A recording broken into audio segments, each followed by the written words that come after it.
I am Dr. Leith. I'm going to be the instructor for diagnosis for this semester. I look forward to working with all of you. I wish I could see all of you in person at campus, but we're going to get through this. I think it's going to be a great semester. I'm trying some new things. I look forward to hearing what you guys think about it and making this a great semester. And I definitely want to make sure that you take away from the course what you want to take away from. So this is my introductory video. I'm going to go over the syllabus here and then do a brief course tour of our Blackboard shell so that you can see everything. If you have any questions or concerns, always feel free to let me know. That way I can improve the course and make sure that you're getting what you need from it. So let's look at our syllabus. Fall 2020. Here's my email. My goal with emails is to reply within 24 hours. I do have an office on campus, but we're not going there. And then my office hours are by appointment. I'm happy to speak with you by phone, email, or Zoom. This class is about diagnosis, so we're going to be talking about mental illness and mental disorders and the role of diagnosis in the life of a counselor. And the required texts. You definitely need the DSM and its current edition, the 5th edition, right? And students have asked, can I buy it electronically? Can I get the paperback, the hardback, things like that? Get the version that works best for you. Just make sure that it's the 5th edition and that it's the full edition, not like a quick guide or anything like that. An optional text for you is Treating Those with Mental Disorders, a Comprehensive Approach to Case Conceptualization and Treatment by Crescent Palo. This is a great book. It's a beautifully written book. It is optional. The DSM reads very much like a technical manual, a cookbook, right? It doesn't have that narrative flow that other textbooks have.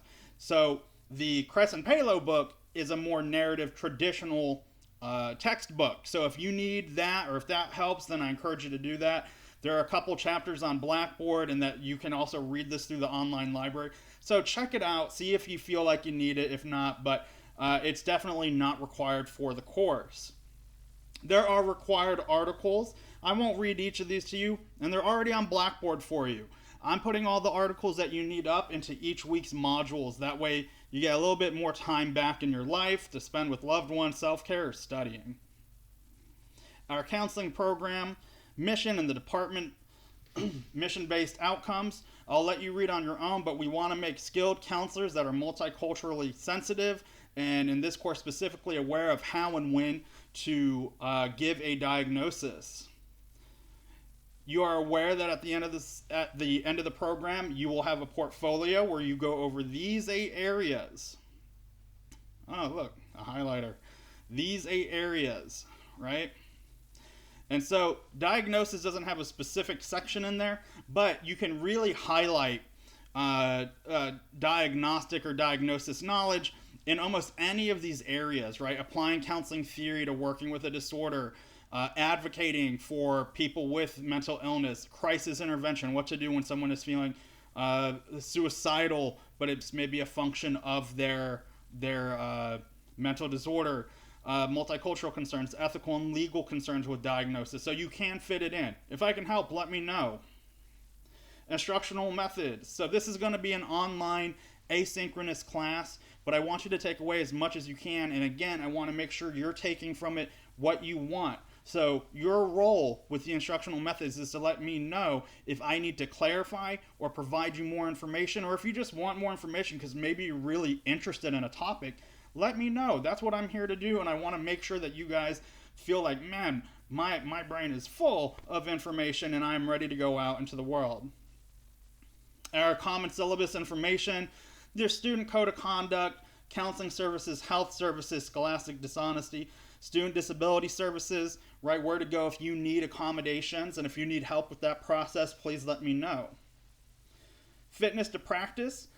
This should have been discussed in your intro class, right? The evaluation of whether or not you are fit to practice, and I'm sure all of you will be.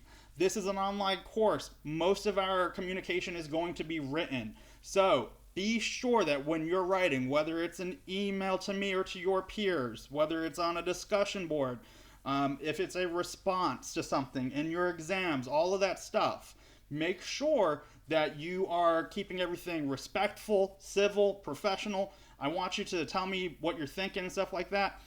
just do it in a way that people understand how it's meant to be taken. Writing it out can be kind of sticky sometimes. So if you're ever uncertain about how something's coming across, just let me know, right? I'll help you out with it. Our K-CREP standards, school counseling, you're in there. Now, what you're probably really interested in, the assignments for the course. What am I going to have to do? We've got a midterm, right? That's going to be short answer, right? The midterm will only cover the stuff that we cover up to the midterm. Don't put a diagnosis that we have not covered yet, and there will be extra credit for it. You'll have case study assignments to practice. These are credit, no credit, right? You'll submit, and this is to help you get familiar with navigating the DSM, right? And how to code and how to record responses and things like that. So you can get those done. I'll give you feedback, and then you can adjust as necessary. Here are the due dates for them. Quizzes. There will be 3 quizzes throughout the semester. You have 2 attempts with each, and we'll keep the highest score. That way you can take it, see where maybe a mistake was made, and then learn from it or see some clarifying details. I'll post discussion boards so that way you, for both these and the case study, so that there can be an ongoing conversation about them. And that's where I emphasize again, just being aware of how we're coming across in written communication. A diagnostic paper. I want you to write me a case study about a fictional person. Do not, and I can't emphasize this enough, do it on a real person, right? So using the DSM-5, create a case study on a fictional character of your choosing, whether it's from TV, movies, comic books, video games.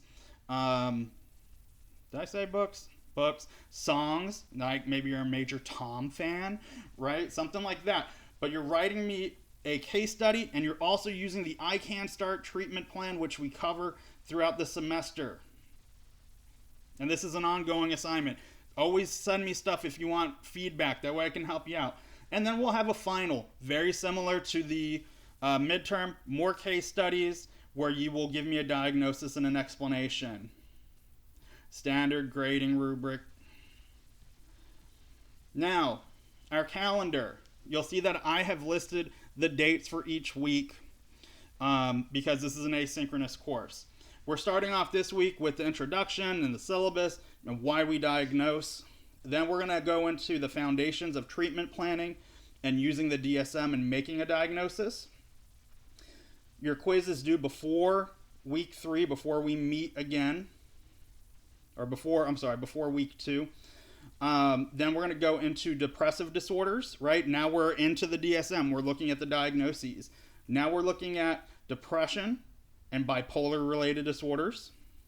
Then we're going to go into anxiety and obsessive compulsive disorders, right? Your first case study will be due. Feeding and eating disorders. It's one of my favorite topics. So that's going to be hopefully an exciting one, and I can instill some passion and excitement for that because I think those are just so fascinating. Week 6, we're looking at trauma disorders, so the PTSD, acute stress disorder, reactive attachment disorder, adjustment disorder. Then we have our midterm. There's nothing going on here except for your midterm. When we come back, air quotes, substance related, so addictions and somatic symptom disorders, personality disorders. Then I'm going to try something new and go over medications, right? I think since we have some extra time in the semester with everything being online, I want to try a new lecture on medication use for disorders, and we'll go over V codes, which are non-clinical issues of concern.